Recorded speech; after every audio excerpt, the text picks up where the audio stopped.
Now we all know that growing a dinosaur in Path of Titans can be very frustrating, especially when you're on official servers. When I first got the game, I just picked the strongest dinosaur I could find and try to grow one, not knowing the painful journey that would lead me on. When you play on official servers, it's hard to decide what dinosaur you want to spend your time growing because they do take a while to grow. Especially if you don't have all day to play, it could take anywhere from like 8+ hours to fully grow a dinosaur, considering you're not there growing it all day. There is no passive growth, so you really have to be careful with who you spend your time on. Now for those of you new players that are getting the game and are playing official servers, these are the top 10 dinosaurs that you need to grow in official servers that will be worth it. As always, if you guys enjoyed the video, don't forget to hit that thumbs up. Let me know in the comments what were the first 5 dinosaurs you grew in this game and how did that journey go. And don't forget to follow me on Instagram, SimplyAmazingNY, link is in the description down below. There you guys can see some behind the scenes footage of content before I even post the video on my channel. So go drop me a follow. Now this list is not going to be in any particular order, and I never thought I would pick this dinosaur in the past, but the Alioramus. This is perfect if you plan on playing this game with friends because they are amazing pack dinos. I just did a Is It Worth Growing video on him yesterday if you guys want to go check that out for more in-depth information and PvP gameplay,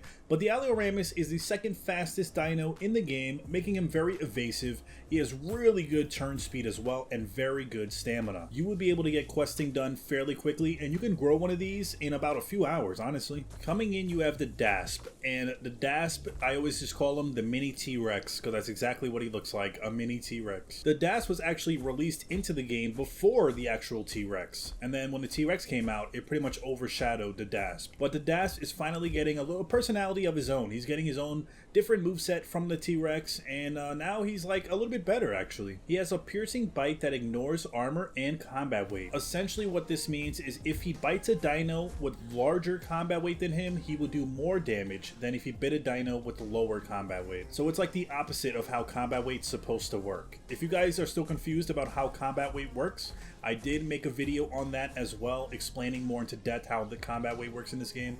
I will link that video in the description also. The Dasp is pretty good for solo players, very good for group players, and it's pretty easy to grow one of these on official servers. And they are reducing the cooldown to his bites by half, so he'll be even better. And then we have the Suko. The Suko is an absolute beast now. He is semi-aquatic, so he's very good in water, and he's fast on land. He's faster than an Allo on land. Now because of his semi-aquatic abilities, it makes traveling the map a lot easier and more convenient, especially if you play on a map like Gondwa. But even if you play on Panjura, that can help as well. He received a new Claw Barrage ability, which is a quick claw attack, but it increases in power within each hit. It doesn't do any bleed, but it does do a lot of damage. The Suko is very good at defending himself when he's playing solo. Because of his good speed, his strong claw damage, and him being semi-aquatic, you definitely want to have one of these grown on your server. That way if any aquatics are giving you some trouble, just switch to your Suko and go teach them a lesson. Then we have the Deinonychus. The Deinonychus, if you asked me this like a few months ago, I would have said he's probably useless. I mean, he's fun to just run around and do like parkour stuff. But now he has a brand new pouncing ability where he can jump and grab onto other dinos and pretty much repeatedly bite them and do some damage. Not the best, but in groups these things can be a nuisance because they're very fast, they have really good stamina, and their new pouncing attack, it's annoying, but it's kind of effective. So if you don't want to use something that's slow, big, and tanky, and you want something small, fast, but kind of deadly, then you can use the Deinonychus, or one of the raptors as well. You do have the Latin or one of the other ones. But the Deinonychus is possibly my favorite one for some reason. Now, you ever wandering the map, minding your own business, and a dinosaur just comes up and just annoys you and starts to bite you? Well, if you want him to leave you alone, pick an Anno. All you have to do is swing at his legs. You break his legs and you could just walk away. Or you can use your famous Hunker Down ability, which is where you crouch in place for 5 seconds. You get Hunker Down ability activated, and you take a lot of reduced incoming damage. And while they're biting you, you can actually turn in a circle and keep breaking their ankles. I've seen these things take out 3-4 T-Rexes at a time. They are one of the slowest dinos in the game though, so if you do plan on traveling the map with them, you're probably not going to have the best time, but at least you'll get to see some beautiful sights without people really messing with you. A lot of dinosaurs are just too lazy to fight a nano, myself included, and they just move on to the next dino. The only dino that can take you out of your hunker down ability is the Suko with his grabbing attack, so be careful if you are fighting some Sarcos. They are your biggest threat now. Now for the past year, I feel like the Iggy has been a free meal for basically any dino. He had one of the worst stamina drains in the game, with it draining super fast. But thankfully they fixed it and they actually buffed his stamina drain by like 60%, so now he has much better stamina. And because of his stabbing attack, he actually does a big amount of bleed damage. I've seen these things bleed out dinos in no time. He's pretty decent in 1v1 situations. Majority of the time though, depending on what you're fighting, you will probably die, so you have to be selective with who you fight as the Iggy, because to get the stab up on him you have to be up and close, and if you get up and close they're going to be getting bites off on you as well. I would say it's a tiny bit of a skill gap when it comes to using the Iggy, so you just have to learn how to PvP with him the right way. Now have you ever been minding your business and you get attacked by those little ankle biters, and do you ever just want to pimp smack them with your tail and smack them across the beach? In that case, why don't you pick the Stego? The Stego is one of the best bleeders in the game. Can bleed out any dino from small to the biggest ones. He does very strong damage as well as very good bleed. Now the Stego does require a little bit of a skill gap because you rely on his tail attacks, and tail attack PvP can be kind of tricky to learn if you're more of a beginner player, because you're not just straight up biting now, you have to actually learn how to maneuver your body